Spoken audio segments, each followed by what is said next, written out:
안녕하세요. 시어머니 때문에 결국 이혼까지 하게 되었습니다. 결혼할 때까지만 해도 저한테 시어머니는 없는 사람이나 마찬가지였어요. 왜냐하면 진짜로 없었거든요. 결혼한다고 처음 인사드리러 갔을 때도 아버님 혼자서만 자리를 지키셨고, 상견례 때도 물론이고 결혼식도 전부 아버님 혼자였습니다. 사별한 것도 아닌데 경사를 이야기하는 자리에 집사람이 부재라 면목이 없다며 상견례 때 저희 부모님께 인사보다 사과를 먼저 하셨던 아버님이 생각이 나네요. 그래도 아들 결혼식인데 연락이라도 되었다면 아들 장가가는 모습이라도 보여줄 수 있었을 텐데 라고 하시며 결혼식 전날에도 안타까운 마음을 전하셨지요. 시어머니가 안 계신 이야기는 남편하고 결혼 이야기 나오자마자 전해 듣게 되었습니다. 어차피 알게 될 텐데 숨길 이유가 하나도 없다면서 이야기를 꺼내주었죠. 남편이 군대에 전역할 때 돼서 말년 휴가 나와가지고 집에 왔는데 그때부터 어머님이 집에 안 계셨대요. 그땐 아버님이 남편한테 엄마 친구들하고 해외여행 갔다고 그런 식으로 말을 하셨다 해요. 남편은 그 말을 그대로 믿었죠. 전화 몇 번 했는데 안 받으시길래 얼마나 신나게 노시면 전화도 안 받으실까 대수롭지 않게 생각했었답니다. 그래도 말년 휴가 맞춰서 해외여행을 간 게 조금 서운하긴 했었다죠. 암만 휴가 마치고 부대 복귀해서 일주일도 안 지나서 전역이 예정되어 있다지만 그래도 14박 15일 모처럼 길게 나온 휴가인데 엄마가 해준 집밥도 먹고 싶었고 자기도 자기 나름대로 가족여행 계획도 세우고 있었다고 해요. 그래서 한 달에 20만 원도 안 되는 월급 아끼고 모아서 100만 원이나 만들어 나왔었다는데 일주일 뒤면 다시 집에 온다지만 괜히 말년 휴가 나와서 펑펑 놀다가 모처럼 가족 여행을 위해 모아놓은 돈 그거 다 써버릴까봐 휴가 나와서 제대로 놀지도 못하고 그렇게 부대에 복귀했었답니다. 그렇게 전역하고 다시 집에 돌아왔는데 그때도 어머님이 안 계셨대요. 남편이 아버님한테 엄마 뭐 해외여행이 아니라 배낭여행이라도 가신 거냐고 어찌 아직도 집에 안 계시냐고 그렇게 물었는데 그때서야 아버님이 어머님이 사실집을 나갔다는 이야기를 해주시더랍니다. 어머님이 한참 취미생활 시작하신다고 운동이며 등산이며 정말 이것저것 배우러 다니셨는데 춤 배우러 갔다가 거기서 알게 된 분하고 눈이 맞아 집을 나갔다고 하시더래요. 그래도 군대라고 전역을 일주일 남기고 군대에서 안 좋은 생각하거나 괜히 마음 쓰게 만들까봐 그렇게 거짓말을 하셨던 거였고요. 전역 이후에도 한동안은 학업에도 지장을 줄 만큼 시어머니의 부재가 남편에게 영향을 줬었는데 지금은 다 극복한 상황이라고 했죠. 이후에 결혼 준비하면서도 아버님이 매번 시어머니 빈자리가 아쉽다며 한마디 할 때마다 남편이 저런 아버지가 이해가 안 된다며 짜증을 자주 내곤 했었습니다. 아무튼 그렇게 시어머니는 저한테는 없는 존재다 생각하고 결혼식까지 올리게 되었죠. 그런데 저희 결혼식을 올리고 난 뒤 얼마 지나지 않아 어머님이 난데없이 집에 돌아와 버린 거예요. 언젠가 아버님 전화로 저희한테 전화가 걸려왔죠. 시댁에 좀 와보라고 해서 다녀왔는데 시어머니가 집에 계셨어요. 아무렇지도 않은 척 아들 결혼했다면서? 하고 묻고는 어릴 때는 얼굴 이쁜 여자만 찾더니 결혼은 평범한 애랑 했네? 하고는 저한테 앞으로 잘 부탁한다고 인사를 건네더라고요. 거의 10년 가까운 세월. 집을 나가 있던 사람이라는 생각이 들지 않을 만큼 아무렇지도 않아 하시는 게 참 다른 것보다 보통 분은 아니시다 그렇게 생각했죠. 그날 자리 내내도 그랬지만 집에 돌아와서도 남편은 도무지 화가 풀리지 않는 듯 보였어요. 어머니가 돌아왔는데 기쁜 모습 하나 보이질 않았죠.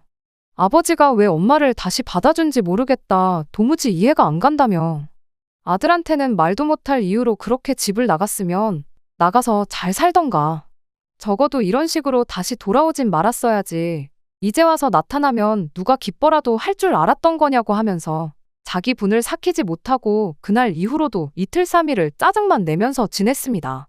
남편이 평소에도 싫은 소리 하나 못하고 지나가는 개미 새끼도 한 마리 못 죽일 것 같이 여린 마음을 가진 사람이었는데 웬만한 일에는 화 한 번 내지 않는 잔잔한 호수 같은 사람이었는데 저렇게 짜증을 내고 있는 모습만 봐도 그동안에 서운했던 마음이 얼마나 커다란지 알 수 있었습니다.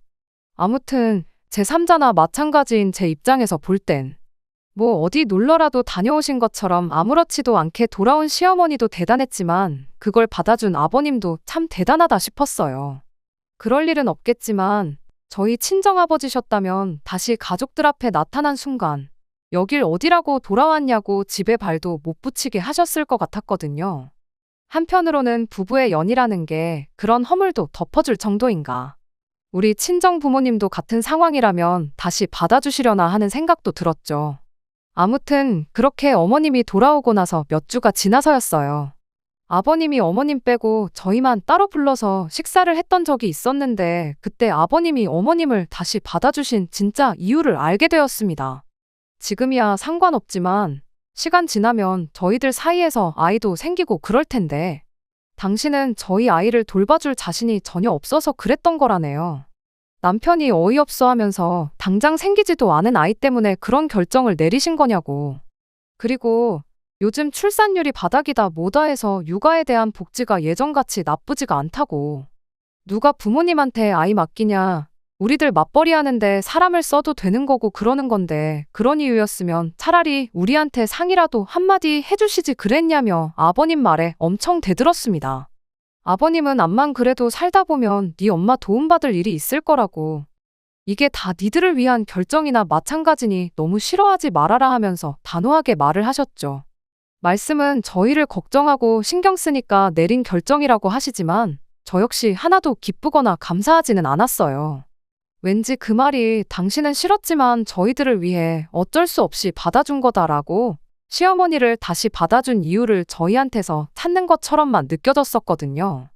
남편도 집에 와서 뭘 우리 탓을 하시는 건지 필시 나중에 우리 아이 생기면 손주 구경 못할까봐 저러시는 걸 거라고 투덜대기 바빴습니다. 그런데 사실 그게 진짜 이유가 아니었어요. 정확히는 정말로 시어머니 도움을 받을 일이 생기게 되었던 거죠. 실은 아버님이 많이 아프셨던 거예요. 어머님 집 나가셨을 때랑 똑같이 본인만 알고 저희한테는 말 한마디 안 해주고 있었던 겁니다. 아버님이 혼자신데 아프기까지 하면 저희가 신경을 쓰지 않을래야 않을 수가 없는 상황인 걸 아버님도 알고 계셨던 거죠. 자식들 인생에 도움이 되지는 못할 망정 결혼하자마자 큰 짐이 되는 건가 싶어서 고민이었는데 그때 마침 딱 어머님이 다시 나타나신 거죠. 어머님을 다시 받아주기로 하면서 간병이라든지 이런 부분에 대해서 다 이야기가 끝난 상황이었던 거고요. 그런 사유를 들으니 어느 정도 아버님이 어떤 기분이셨는지 이해가 가긴 했지만 남편은 여전히 이 상황을 못마땅해 했었어요. 왜 매번 중요한 걸 말 한마디 안 하고 혼자서 결정하고 실행하시는지 이해가 안 간다면서요. 그렇게 결국 저희가 결혼 생활 2년차를 넘기던 해에 아버님은 병을 이기지 못하고 세상을 떠나시게 되었습니다. 이미 아버님께서 저희 결혼할 때 가지고 계셨던 재산 대부분을 처분해서 저희 결혼하는데 보태주신 상황이었어요.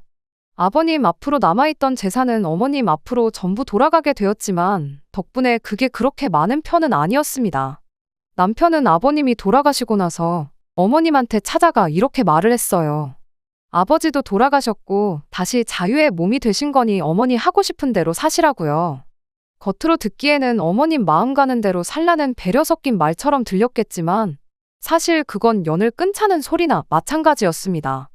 어머님 앞으로 돌아간 재산도 있으니 그 돈으로 혼자 지내라는 말이나 마찬가지였죠. 평소에 조용하고 착한 사람이 화가 나면 무섭다잖아요. 어떻게 저렇게 독한 말을 할 수 있나 싶었죠. 부모 자식 간의 연이라는 게 어지간해선 끊어내기 힘든 거라잖아요. 게다가 아버님 돌아가신 지 얼마 되지도 않았던 시기라 어머님도 나름 힘든 부분이 있을 수도 있다 생각했죠. 아무리 다른 사람 만나 중간에 공백이 길다 하더라도 이혼을 하셨던 것도 아니고 반평생을 부부로 지낸 아버님이 돌아가신 거잖아요. 아버님이 결혼 생활하는 동안 어머님을 얼마나 서운하게 해서 그런 결정을 내리셨다 한들 다시 잘 지내보겠다고 돌아오신 분인데 남편이 세상을 떠나자마자 자식이 와서 배려해주는 척 연 끊고 살자는 말을 꺼내고 있으니 어머님도 충격이 크지 않을까 그런 생각이었죠. 하지만 그렇다고 해서 제가 중간에 나서서 두 사람 사이를 다시 붙여놓거나 그럴 생각은 추호도 없었습니다. 그거야말로 오지랖이라고 생각했으니까요. 그저 어머님과 다시 연을 끊고 지내는 게 남편의 뜻이라면 저도 그 뜻을 묵묵히 따라가는 게 제가 할 수 있는 최선이라 생각했어요. 그리고 마음 한편에서는 솔직히 조금 다행이다 싶은 생각도 있었습니다. 없다고 생각했던 시어머니가 다시 생긴 것도 놀라운데 혹시나 모시고 살아야 하는 건 아닐까 싶은 걱정 또한 내심 제 마음 깊은 한구석에 있었거든요. 그런데 남편이 저렇게 나서서 어머님께 단호한 태도를 보여주니 오히려 안심이 되었을 정도였습니다. 하지만 피는 물보다 진하다는 말이 괜히 있는 말이 아닌 것 같아요. 결국 중요한 순간에 와서 남편은 어머니를 모시고 사는 길을 택했거든요. 아버님이 돌아가시고 나서 남편이 어머님께 그런 말을 전하고 실제로 한동안 시어머니는 저희들 앞에 나타나기는커녕 전화 한 통 없으셨어요. 이따금씩 친정 식구들과 함께하는 자리를 가지면 남편이 이제 저는 장인 장모님을 제 부모님이라 여기고 살겠다.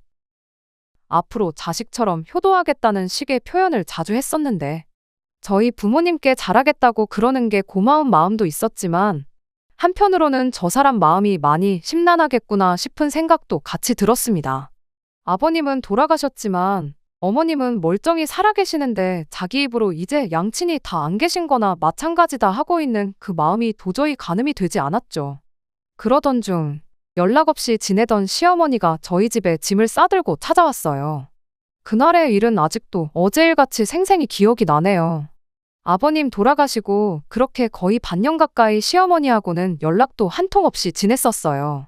그리고 그날은 남편이 어머니 마음 가는 대로 사시라고 말을 꺼낸 이후로 처음 시어머니한테서 저희한테 연락이 왔던 날이었죠.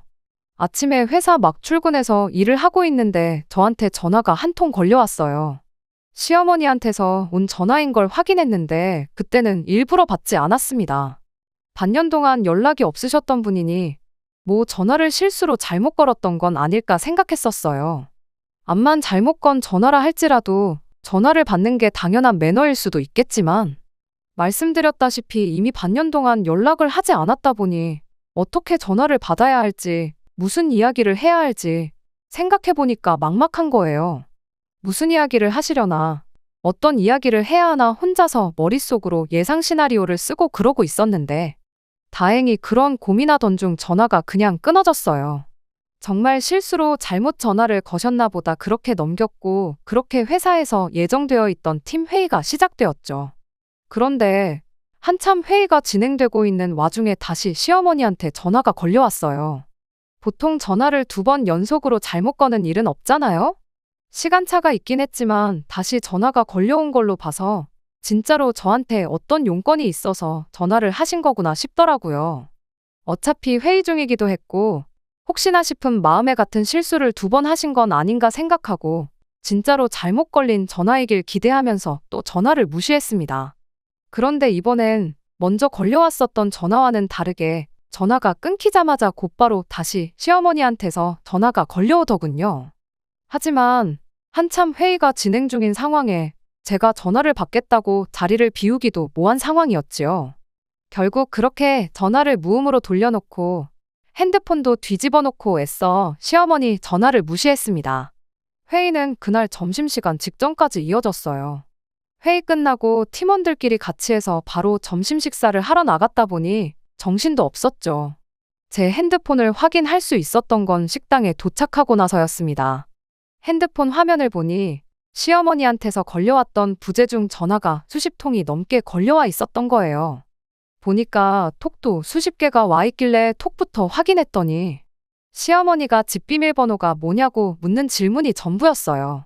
지금 집 앞인데 비밀번호가 뭐냐고 처음에는 용건을 자세하게 적으셨는데 나중 가선 비밀번호 뭐냐 비밀번호 점점 짧아지더니 야, 내 전화 왜 안 받냐 일부러 무시하는 거 다 한다 전화 받아라 하면서 점점 심각한 말들이 이어졌죠. 마지막엔 연연거리면서 18, 28 요까지 잔뜩 써서는 내 전화 지금 무시하는 거냐는 톡으로 도배가 되어 있었습니다. 세상 둘도 없이 상냥하게 물어오셨다고 해도 비밀번호를 알려달라 그러면 그러고 싶지 않았겠지만 그런 식으로 욕까지 먹은 상황이다 보니 더더욱 알려주고 싶지가 않았어요. 자이든 타이든 전화 한 통 안 받았는데 그런 소리 듣고 전화까지 드려서 집 비밀번호까지 알려줄 이유가 하나도 없다고 생각했습니다. 그래서 그냥 이왕 무시하고 다 씹어버린 거 아예 무시하기로 결정을 했어요. 그리고 남편한테도 톡 하나 보내놨어요. 어머님이 난데없이 전화해서 집 비밀번호를 물어봤다고요. 그때가 점심시간이었다 보니 평소 같으면 톡을 보내기 무섭게 칼같이 답장을 보냈을 남편이었는데 그날따라 대답이 없는 게 점심시간에 쉬지도 못할 만큼 회사 일이 바쁜가 보다 그렇게 생각하고 말았죠. 그렇게 일 마치고 집에 오는 길에 혹시나 문득 시어머니가 아직도 집 앞에서 저를 기다리면 어떡하지 살짝 걱정이 되었습니다. 이제서야 확인한 척 전화를 드려야 하나 싶다가도 아직도 집 앞에 있는 상황의 비밀번호를 알려드리면 집에 들어가 계시는 거 아닌가 오만 가지 생각이 다 들더라고요.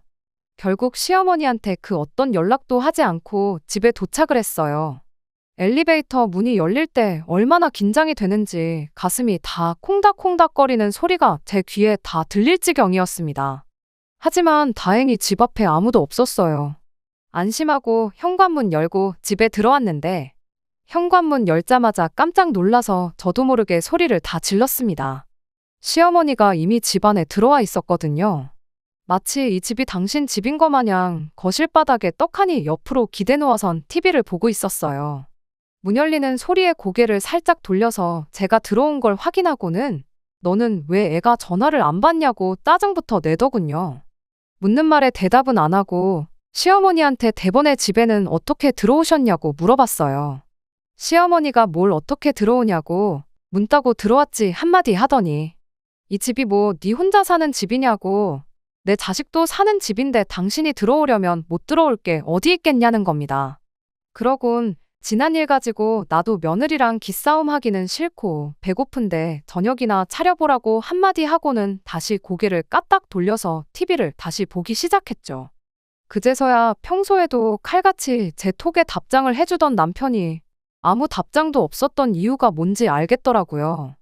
하지만 남편이 설마 어머님한테 집 비밀번호를 이리도 쉽게 알려드릴 거라고는 생각도 못해서 그저 이 상황이 더더욱 당황스럽기만 할 뿐이었습니다.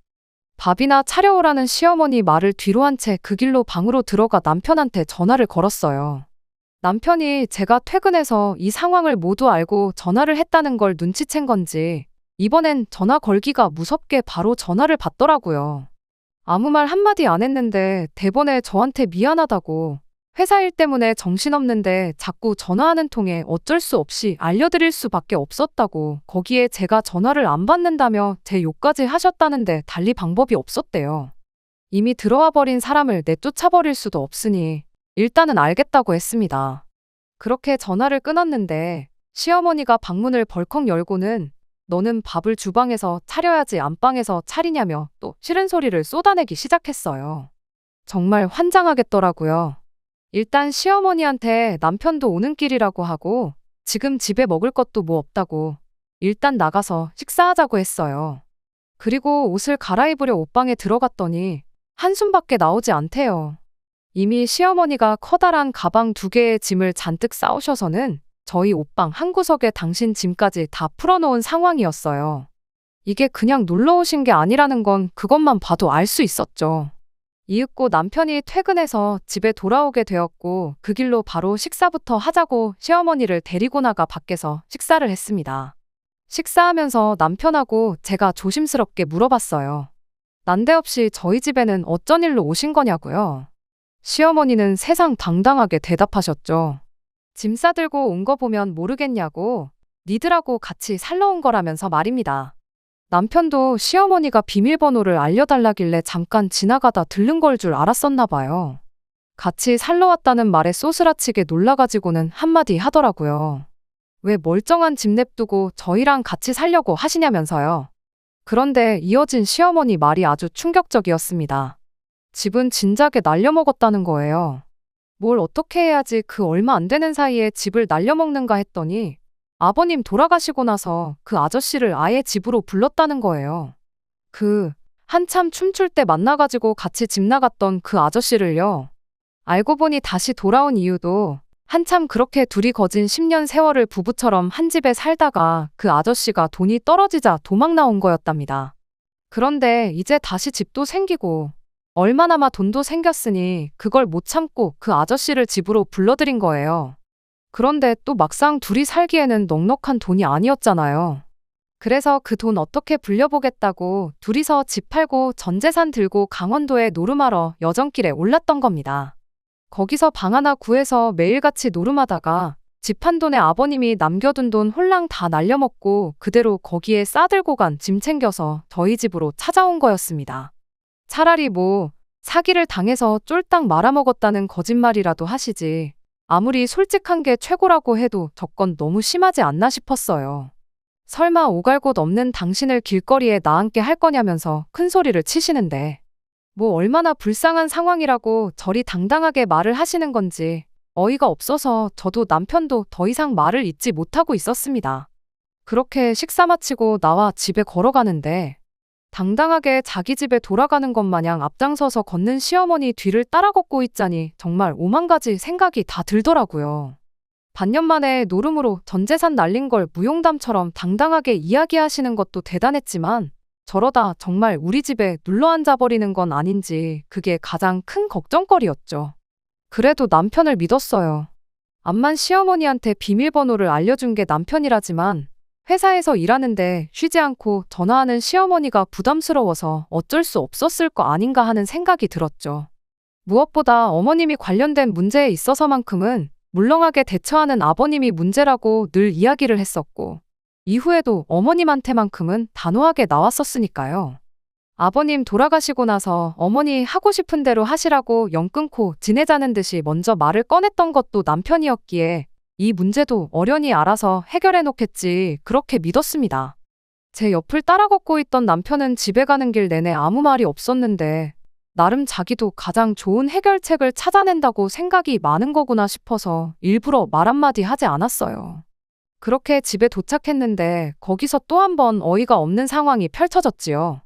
집에 도착하자마자 시어머니가 배도 부르고 이제 졸려서 한숨 자야겠다 그렇게 한마디 하더니 저희들이 방에 있는데도 불구하고 안방문을 덜컥 열고 들어오더니 저희는 있는 둥 없는 둥 신경도 안 쓰고 그대로 안방 침대에 자연스럽게 드러눕더라고요. 순간 너무 당황해서 제가 먼저 말을 꺼냈어요. 어머님 지금 뭐 하시는 거냐고요? 시어머니는 보면 모르겠냐고 방에서 볼일 다 봤으면 잠 좀 자게 얼른 불 끄고 나가라고 당당하게 말을 하더라고요. 아니 피곤하신 건 알겠는데 왜 저희 침대에 누우시냐고 그렇게 한마디 했더니 시어머니가 저보고 아주 꼴값을 떤다고. 얼굴 못난 것들이 성질도 더럽다는데 그 말이 틀린 게 없다면서 그럼 시어머니를 얼음장 같은 바닥에 재우고 니들은 편한 침대에서 자겠다는 거냐고. 넌 부모도 없냐고 하면서 성질을 내는 거 아니겠어요? 순간 짜증이 나서 저도 시어머니한테 한 소리 했어요. 제가 부모가 있는지 없는지는 상견례도 결혼식도 안 오셨으니까 모르시는 거 아니겠냐고 그걸 질문이라고 하시는 거냐고 언성을 높였죠. 시어머니는 전연저거 말하는 꼬라지 좀 보라고 하면서 너는 네 부모한테 말 그렇게 하느냐 아니면 그렇게 해도 된다고 가정교육을 받은 거냐 하면서 떠들어대기 시작했습니다. 분위기가 심각해지니 남편이 저를 뜯어말리고 방 밖으로 데리고 나왔어요. 그런데 상황을 말리고 싶었으면 그냥 참으라고 한마디 하면 될 것인데 저보고 좀 참으라고 그동안 잘했으면서 왜 오늘따라 과민 반응이냐고 짜증을 내는 거 아니겠어요? 이게 참을 상황이냐고 한 번 얼굴도 못 본 우리 친정 부모님 들먹거리면서 저러시는데 아무 말도 안 하고 그럼 해실거리고 가만히 있었어야 하냐고 했죠. 남편이 그제서야 짜증내던 걸 멈추고는 저한테 일단 미안하다고 먼저 사과부터 하더군요. 자기도 지금 상황이 어이가 없어서 예민해 있었던 것 같다고요. 일단 흥분한 거부터 좀 가라앉히고 오늘만 어머니가 원하는 대로 들어드리자고 하대요. 어차피 저러는 거 절대로 방을 양보할 생각은 아닌 것 같고 하루 종일 서로 싫은 소리만 하고 짜증내는 것밖에 더 하겠냐면서요. 차라리 그냥 안방 하루 내드리고 끝내자고 자기는 아침에 회사에 연락해서 일부터 빼고 그 길로 어머님 모시고 나가 새로 지낼 곳을 알아봐 주던지 하겠다고 하더라고요. 일단 저도 마음을 좀 추스르고 따뜻한 차 한 잔 마시면서 마음을 가라앉혔어요. 당장 시어머니를 내쫓을 수도 없었고 내쫓는다고 해도 그냥 나가실 분은 아니었으니 남편의 제안이 그나마 제일 현실성 있게 느껴져서 그러기로 했습니다. 그렇게 그날 저는 소파에서 잠을 청하고 남편은 바닥에서 자고 그날 하루를 보냈어요. 새벽 5시쯤이었나 시어머니가 난데없이 아침밥 좀 차려보라고 저를 깨우더군요. 마음을 추스르고 잤다지만 아직 화도 안 풀린 마당에 새벽바람에 겨우 잠든 저를 깨워서 한다는 소리가 아침밥을 차리라니.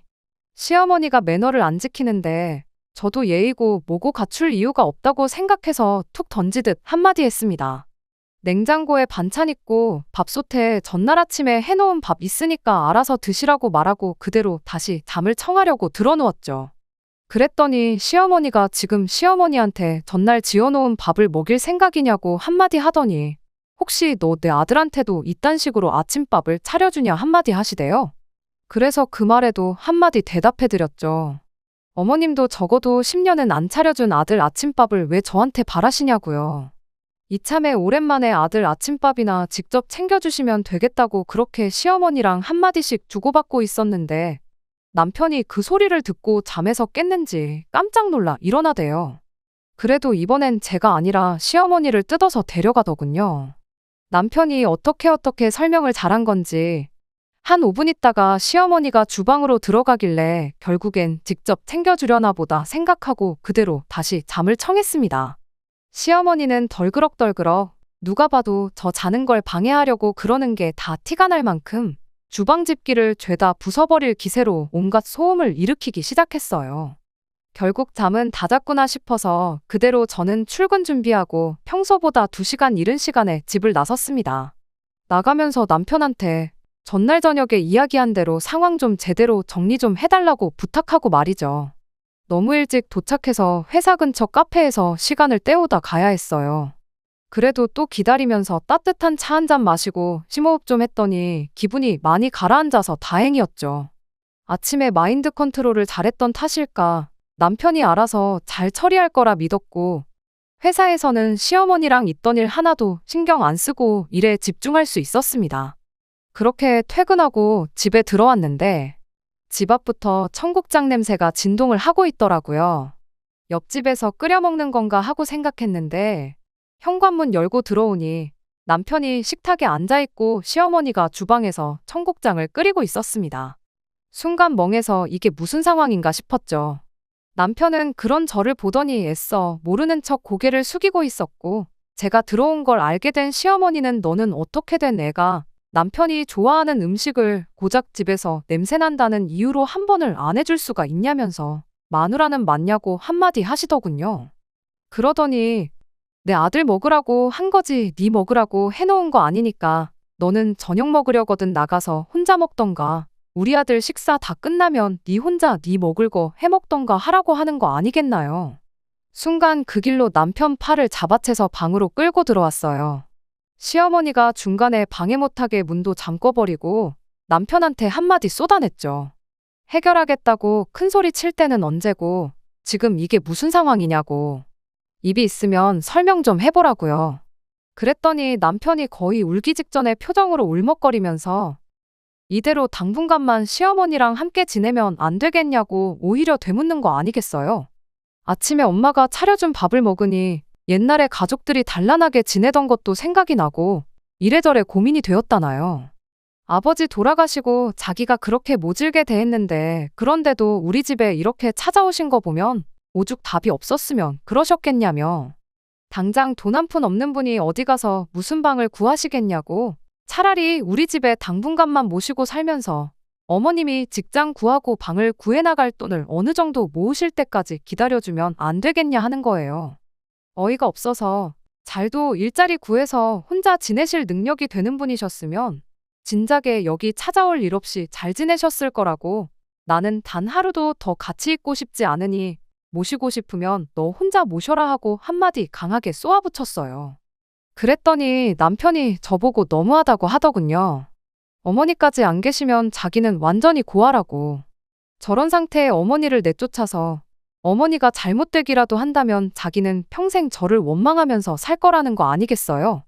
그러곤 그 엄마의 그 자식 아니랄까봐 전날 시어머니가 제 성질 긁듯이 친정 부모님 이야기까지 꺼내대요. 이게 시어머니가 아니라 장모님이었으면 저 또한 자기랑 똑같은 결정을 내렸을 거라고요. 남편한테 애초에 시어머니랑 우리 엄마랑 비교하는 게 말이 안 되지 않냐고. 우리 엄마는 춤바람 나서 외간 남자랑 눈 맞아 10년 동안 집 나가 살았던 적도 없고 노름판 가서 전 재산 탕진하고 자식한테 빌붙으신 적도 없다고요. 설령 그러셨다고 해도 멀쩡히 결혼해서 가정 꾸리고 사는 자식한테 찾아오실 분도 아니라고 말도 안 되는 소리 하지 말라고 했죠. 나도 평생 남편한테 엄마를 벼랑 끝으로 내모른 독한 배우자 소리 들으면서 살고 싶은 생각 없다고, 그러니까 모시고 싶으면 혼자서 실컷 모시라고 했죠. 그런다고 내가 어머님 자리 잡을 때까지 친정 가서 기다려주겠단 소리는 아니라고 당장 내일 이혼 서류 만들어 올 테니까 이혼할 각오하고 어머님을 모시라 했습니다. 시어머니가 밖에서 다 듣고 있었는지 방 문고리를 철컥철컥 흔들면서 저한테 방문 너머로 욕짓거리를 하기 시작했죠. 그 방에서 나오기만 해보라고 아주 산송장을 만들어서 내쫓아버리겠다며 저보고 부모 자식 간에 연을 끊어놓으려고 작정을 했다고 난리법석을 떨길래 제가 또 한마디 해줬죠. 부모 자식 간에 연을 먼저 끊은 건 아줌마 아니냐고요. 10년 세월 만에 집에 빈털터리로 돌아온 마누라 받아준 보살 같은 남편. 집 나갔다가 10년 세월 만에 돌아와 전 재산 날려먹고 자식 집에 얹혀 살겠다는 엄마를 모시고 살고 싶다는 효자 아들 내치고 남처럼 살다 돌아온 사람이 이제 와서 부모 자식 간에 어쩌고 타령 좀 하지 말라고요. 그랬더니 이젠 남편까지 나서서 저보고 말이 심한 거 아니냐고 한마디 하더라고요. 그때 딱 느꼈어요. 남편은 어떻게든 제가 아닌 어머니를 택할 거라는 사실을요. 그래서 저도 뒤도 안 돌아보고 누가 못 모시게 했냐고 이혼해 줄 테니까 아줌마는 10년 동안 안 차려준 아들 밥이나 좀 차려주시고 네 녀석은 10년 동안 못했던 자식 노릇 효자 노릇 실컷 하라고 한마디 말해주고 그 길로 저는 집을 나와 친정으로 향했어요. 친정아버지가 대노하셔서 집까지 쫓아가겠다는 걸 뜯어말리고 그냥 저는 그 길로 곧바로 변호사도 알아보고 이혼 서류도 작성하고 그렇게 한동안 바쁜 시간을 보냈죠. 다행히 남편이 이혼 서류에 바로 사인을 해주긴 했어요. 저희 결혼할 때 돌아가신 아버님께서 해준 게 워낙 많았다 보니 재산 분할도 깔끔하게 가져왔던 대로 딱 7대 3으로 나누기로 하고 그렇게 합의 이혼을 시작하게 되었습니다. 세상에 결혼할 때는 있지도 않았던 시어머니 때문에 이혼까지 하게 될 줄은 정말 몰랐어요. 한참 이혼 소송 마치고 숙려 기간 동안 기다리고 있었는데 남편이 저한테 잠깐 좀 볼 수 있냐고 연락을 해오더군요. 말로는 방 정리하다가 제 물건이 나왔다고 그거 돌려줄 겸 해서 겸사겸사 보자길래 얼굴 보고 싶지 않으니 그냥 택배로 보내라고 그렇게 한마디 하고 말았는데 남편이 기어이 그걸 전해주겠다고 친정 앞까지 찾아온 거예요. 괜히 친정집에 들어오라고 했다간 저희 아버지한테 걸려서 인간이 뼈도 못 추릴 것 같아 제가 나가서 남편을 만나고 왔습니다. 남편이 제 물건이라고 가져온 건 정말 가짜는 물건이었어요.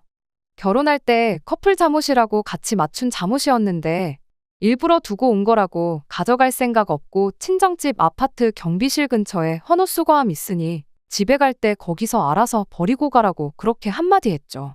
그랬더니 남편이 그래도 우리 추억이 담긴 물건인데 어떻게 그렇게 버릴 수 있느냐고 하는 거 아니겠어요? 목소리도 깔고 분위기 잡는 게 뭔가 심상찮아 보였는데 아니나 다를까 잠옷은 일부러 옛날 생각나게 하려고 가지고 온 거였다는 걸 알게 되었어요. 조금이나마 좋았던 때 생각나게 만들어서 다시 합치자는 말에 그러자고 대답하게 만들 요량으로 말이죠. 시어머니는 어떻게든 쫓아낼 테니 다시 합치자길래 무슨 바람이 불어서 마음이 바뀌었냐고 제가 되물었어요. 하지만 남편은 끝까지 이유를 말해주지 않았습니다. 그래서 저도 남편을 떠보듯 이유를 모르고서 또 언제 뒤통수 맞을 줄 알고 당신하고 다시 합치겠느냐고 조금 여지를 주듯이 대답을 했죠. 그랬더니 남편이 그 말에 넘어가 진짜 이렇게 된 이유를 술술 털어놓더라고요. 저희가 이혼 서류 접수하고 나서 한 달 정도 지났을 때였는데 퇴근하고 왔더니 집에 웬 모르는 사람이 있더랍니다. 강도라도 들은 줄 알고 깜짝 놀랐는데 그게 아니라 그 사람 바로 최초의 시어머니를 집 나가게 만들었던 장본인이자 이후에도 아버님이 남겨놓은 재산을 반년 만에 노름으로 죄다 털어먹은 그 아저씨였다네요. 시어머니가 남편 출근한 사이에 그 아저씨라는 인간을 집에다 들인 거였죠. 그 길로 두 사람이 안방 차지해서 집주인 행세를 하고 있다 하고 남편이 벌어온 돈으로 놀러 다니느라 엄마 집밥은커녕 당장 생활비도 모자라서 편의점 도시락 먹으면서 끼니를 때우고 있대요. 그제서야 자기가 순간의 정에 이끌려 잘못된 판단을 했다는 걸 알게 되었다는 거예요. 다행히 아직 숙려 기간이 끝나지 않아 아직 우리가 법적으로 혼인 중인 상태고 집 또한 아직 우리 집이니 저보고 같이 가서 그 두 사람 좀 내쫓아 달라는 소리나 마찬가지였죠. 암만 사랑해서 결혼했다고 한들 온갖 꼴을 당하고 이혼까지 하게 되었다 보니 남아있는 정이라곤 눈꼽만치도 없는지 그 말에 안쓰럽다기보단 꼴 좋다는 생각밖에 들지 않았습니다. 그래서 남편한테 미쳤냐고, 내가 왜 내 발로 그 집에 다시 들어가겠냐고 한마디 했죠. 당신 말 맞다나 수중에 돈 한 푼 없는 인간들을 그것도 둘씩이나 무슨 수로 그 집에서 내쫓을 거냐고 했죠. 그 아저씨라면 모를까. 어머님을 모신 건 당신이니 내쫓으려면 아마 소송까지 불사해야 할 거라고요. 그냥 차라리 잘 된 거라 생각하고 살라고 말했어요. 어머님까지 없으면 천혜고아가 된다고 하지 않았냐고. 그런데 이제 다시 아버지까지 생긴 느낌 아니냐고요. 결혼 생활과 부모 중에 당신이 선택한 건 어머님이지 않냐. 10년 동안 못했던 효자 노릇, 이번 기회에 실컷 하라고 한마디 해주고 자리에서 일어났네요. 남편이 제 마음을 돌려보겠다고 가져왔던 커플 잠옷도 그냥 제가 들고 나와서 집에 돌아가는 길에 헌옷수거함에 쑤셔받고 왔어요. 그 잠옷이 뭐겠냐마는 더 이상 남편하고 엮인 거 하나 없이 제 손으로 모든 걸 끊어버린 것 같아 마음이 한결 후련해지더라고요. 결국 시간이 지나 숙려기간도 끝나게 되었고 저희는 진짜 남남이 되었습니다. 순간 효자 노릇 한번 하려다가 떼지도 못할 혹 하나 더 생긴 건데 이거야말로 자업자득 아니겠나요? 아무튼 팔자에도 없었던 시어머니가 갑자기 생겨서 하마터면 제 인생까지 같이 꼬일 뻔했는데 암만 이혼녀 딱지를 달았다고 한들 남은 인생 꼬이는 것보다 이 편이 훨씬 나은 것 같습니다. 끝까지 들어주셔서 감사합니다. 오늘의 사연은 여기까지입니다. 구독과 좋아요, 알람 설정 부탁드리고 더 좋은 사연으로 다시 찾아뵙겠습니다. 감사합니다.